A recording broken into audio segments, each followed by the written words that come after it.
Hello.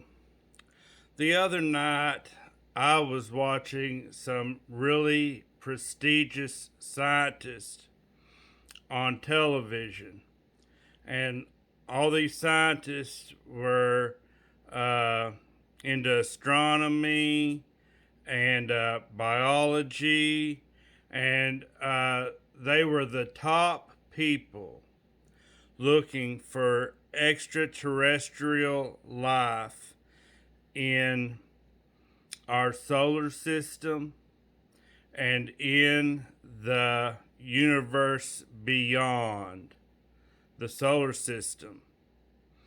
And one of the things that they said was in 2014, they were invited to go to the Vatican, and the Pope and the leaders of the Catholic Church were really interested in how close they were to discovering extraterrestrial life and how the church should respond and react to that announcement should they come forward and say, yes, we have definitely discovered microbial life on another planet, or maybe even something as complex as a sea sponge, because there are little lakes of liquid salt water underneath the surface of Mars, and those little pockets could hold nematodes. That's just a big fancy scientific name for worms. In case you don't know what a nematode is, but I believe they could even harvest organisms as complex as a sea sponge, in my opinion.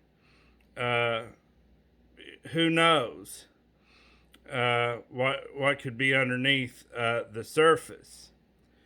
But they were wondering how they should respond or react, or maybe they were even trying to see if they could censor such knowledge from getting out. I don't know. They didn't say that they were trying to censor anything or put a lid on something, but I believe that this was in response to the James Webb telescope that was being developed, and it's just now getting ready to launch in December 18th, 2021, if it doesn't get pushed further out even again. But I thought I'd do a video on that, because how should we respond to that announcement? Now, before I go any further, I just want to tell you that I don't want to rock anyone's faith in God. And the reason I say that is sometimes it even rocks my own faith. And shakes it up a little bit. But then I have to remind myself why I believe in God. And I believe in God because Jesus told us that there was a God. And he said, I and the Father are one. And he who has seen me has seen the Father. So I believe in God regardless of how misunderstood God has been in the past. And we may draw conclusions that we have been misunderstood of God, even here in the present, and we might have to come to a better understanding of God as we move forward. But there's never been a problem with God, but there has always been a problem with us and how we understand things. So just keep that in mind as we continue this discussion. Uh, anyway,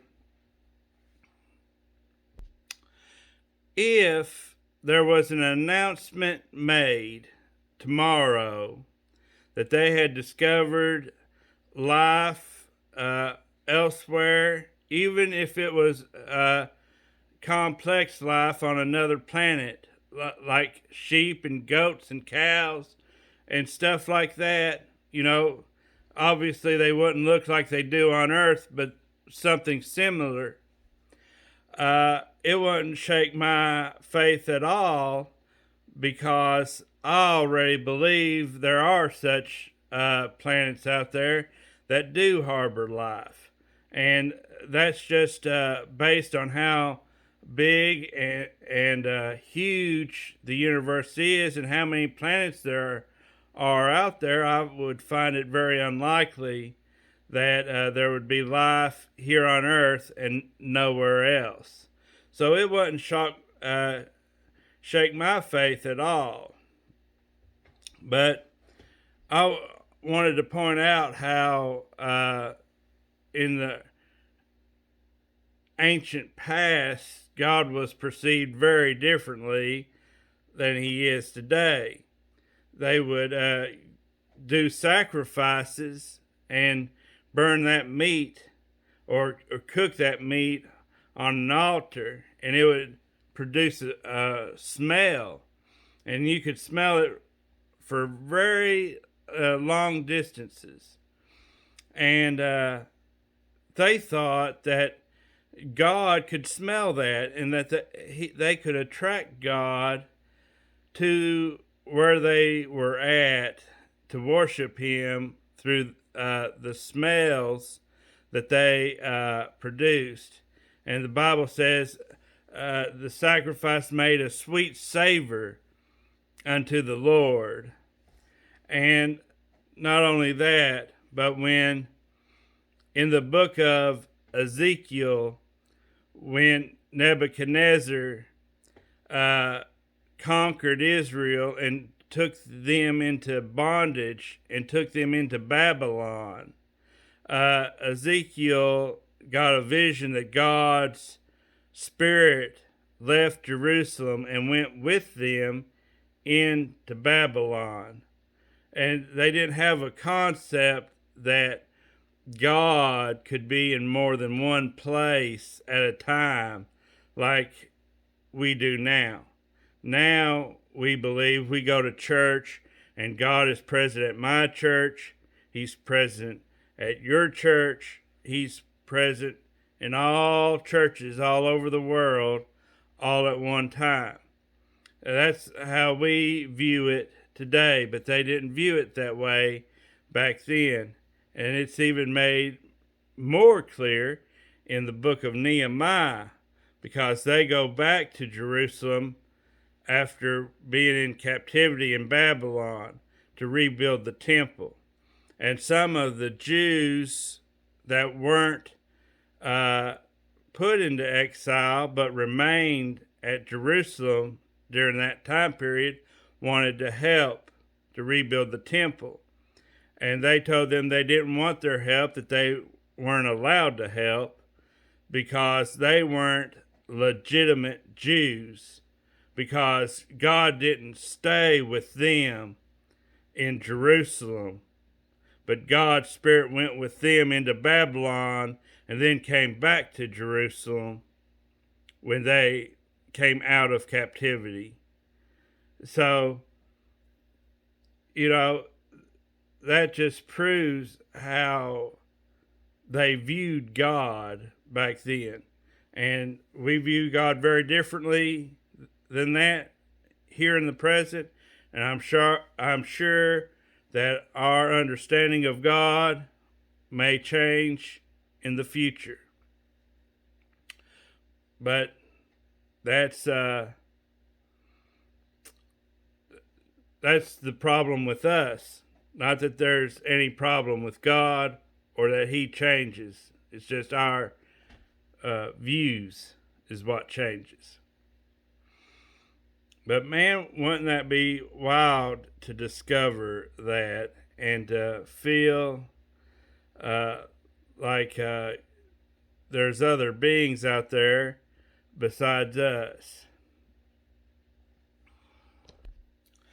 I'm very excited about the James Webb Telescope being launched into space. It's going to be able to look at planets around other star systems and see what kind of atmospheres are around those planets. And it's going to be able to analyze those and see if there's any oxygen in the atmosphere, which would be a very good indicator that life is there. Because if it wasn't for plants on Earth, our atmosphere wouldn't have any oxygen at all. That's a product produced by plants, and they'll be able to tell if those atmospheres around other planets, whether or not there's oxygen there. So that's going to be very exciting. And I look forward to seeing those discoveries and seeing about them on YouTube and whatever form of media it's announced at. But I want everyone to know that when that announcement is made, that scientists don't know everything, and if any of them come forward and say this is definitive proof that there is no God, you don't have to believe what they say. You can go right on believing in God because they don't know as much as they think they know, and that doesn't prove diddly. Just like there's an animal out there called a goose, and that goose, it flies north and south depending on, summer or winter. And scientists know that it has a mechanism for detecting the magnetic field of the earth, and that's how it knows north from south. And they've even done a study where they put the bird in a cage and set it on top of this machine that it makes magnetic northeast, and they can get that bird, after it's been there so long, that it will fly east and west instead of north and south. And that study has been done several times, and they know and have very good evidence that that bird has a mechanism for detecting the magnetic field of the earth. And how it does that is completely unknown and baffles scientists. They don't know if the mechanism is in their brain or in their ear or in their eye or where it's at or how it does it. They don't have the first clue how it does what it does. They just know that it does. And when I went to college and took religion courses, they'd ask us where the soul was and try to make us feel like we were complete idiots because we couldn't tell them where the soul was so they could study it. Well, looking back on that, that was totally unfair because they can't show us where the mechanism is for detecting uh, the the magnetism of the earth in geese. So there's stuff, a lot of stuff that uh, scientists don't know, and it's unfair for them to make Christians think they should know it all. And when they start studying uh, stuff at a quantum level and stuff that's the size of an atom, they can't tell if a particle is here or there, or it looks like it's here when it's actually there, or it's here and there at the same time, and they can't even tell you what it's doing. They can just tell you, well, on average, it acts this way, or it will act this way 4 times out of 10, and it things are unpredictable at that smallness. I don't even begin to understand it, and they don't understand it either. But they want us to understand it all when it comes to our faith.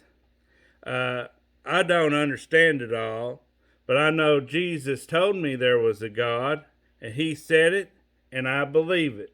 So there you go. Well, I hope this video was helpful. I'm going to look forward to seeing more discoveries by science, and I hope you do too, because I find that stuff really interesting. Well, I'll catch you later. Bye.